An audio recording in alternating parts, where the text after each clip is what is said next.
Well, praise the Lord. This is Pastor Ranji Mudheki and welcome to Destiny Daily. I trust that you've been resting in God, resting in His peace, resting in His love, resting in His mercy, resting in His joy. Speaking of joy, today we are going to be talking about increasing your joy. So if you just open your Bibles together with me in the book of John, chapter 15 from verse 11.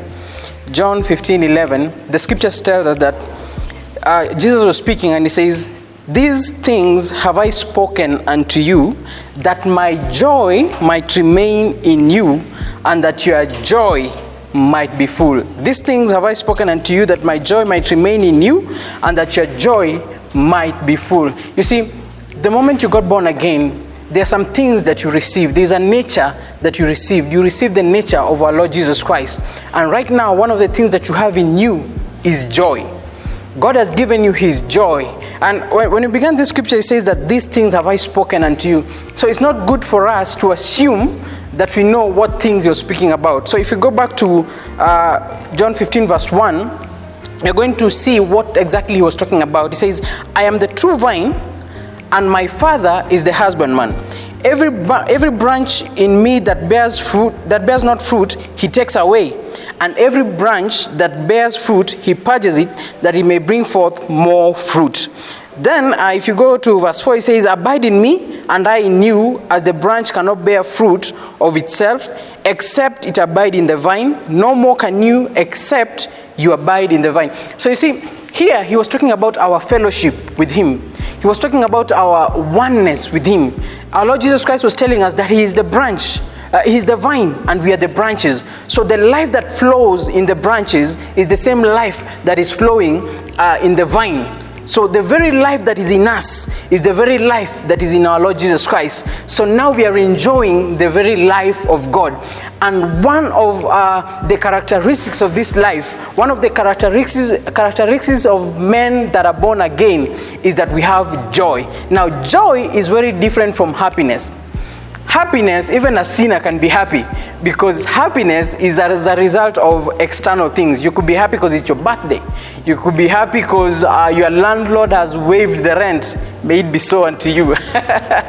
So you see, happiness is as a result of external circumstances. But joy is something that comes from deep within you, from your spirit. So one of the way that joy manifests itself is you can be happy, you could dance, you could sing, you could rejoice, yet the circumstances around you might not warrant for you to have such reactions.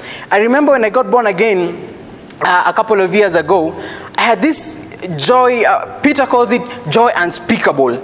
And I couldn't explain why, because I went home, sijalipa rent. My rent was not paid, but I'm still happy. So I'm wondering, how can I be happy, yet the circumstances around me, there's nothing that should bring this joy. Nothing has happened. I've not won anything in particular. I've not received any M-Pesa text, because that's one of the things that can bring happiness to a man. Try it. I'm telling you, it works. I know you know this. But I had joy, yet there was nothing really that was causing it. So I realized when a man is born again, God deposits joy in your heart, because remember, He is the vine, we are the branches. The same thing about our Lord Jesus Christ. He was a man full of joy. He was a man full of happiness. Many people think that Jesus was this strict man, whipping people in the temple, a man acquainted with sorrows and grief. But that's not it. You see, children would see Jesus and run unto Him. Now, children normally don't run to people who are stone-faced. That should tell you Jesus was a man full of joy. Jesus was a man that you would be comfortable being around with. That's why even sinners could want to be in His presence, because He was not this judgmental guy. Remember, He did not come to condemn the world. He came to give us joy. Let's turn to 1 John chapter 1. We are going to see something else in 1 John chapter 1 from verse 4. 1 John 1 verse 4, it says, "And these things write we unto you, that your joy may be full." Now notice, he's saying that he's writing these things so that your joy may be full. Not that you may have joy. No. He's saying the reason why he's writing unto you is so that your joy may be full, which means you already have joy. The joy is there. God has already blessed you with joy. So joy is not something that you're looking for. You're not getting married so that you can have joy. No, you cannot get joy from people. Don't let your life depend on circumstances or people. Personally, I think it's such a great responsibility if you give me the responsibility of making you happy. It's hard. You should know that the same way God gave us peace, He also gave us joy. So joy is something that is in you. He says, these things have I written unto you that this thing have I written unto you that your joy may be full. Full means that you might be filled, that it may come to completion. So it is an increase. That's why we are talking about increasing your joy. So what is these things that He has written? In verse 1, 1 John chapter 1 verse 1, He says, that which was from the beginning, which we have heard, which we have seen with our eyes, which we have looked upon, and our hands have handled, even the word of life. For the life was manifested, and we have seen it, and bear witness, and show unto you that eternal life, which was with the Father, and was manifested unto us. Then verse 3, I want you to notice this. He says, from verse 3, that which we have seen and heard declare we unto you, that you also may have fellowship with us. And truly our fellowship is with the Father and with His Son, Jesus Christ. So you see, He's talking about us being brought into the fellowship of the same fellowship that the apostles have with the Father and with the Son. It's the same fellowship through the Holy Spirit that we have also been brought unto. We also, through the Holy Spirit of God, now we have fellowship with the Godhead.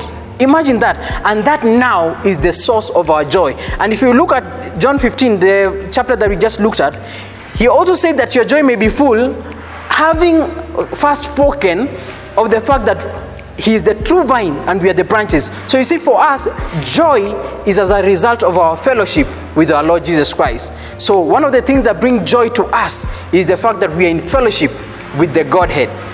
Then we also have joy because we know our sins have been forgiven. In 1 John 1 verse 9 it says, if we confess our sins, He is faithful and just to forgive us our sins and to cleanse us from all unrighteousness. And in 1 John chapter 2, if you read from verse 1 to 2, you see that Jesus is our Savior.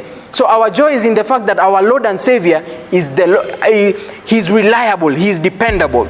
So we have joy in our fellowship, we have joy in the fact that our sins were forgiven, and we have joy in the fact that we have a Savior that we can depend on, and that is our Lord Jesus Christ. Amen. So don't forget, joy is your portion. You have it. You have it. So don't be stone-faced. Make sure you exercise that joy.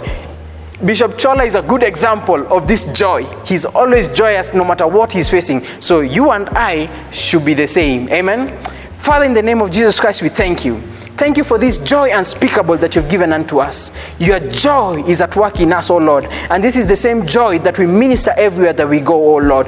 Thank you, my Father, for you have blessed us with all spiritual blessings in heavenly places in Christ Jesus. We thank you, O God, in Jesus' mighty name. Amen, amen, amen.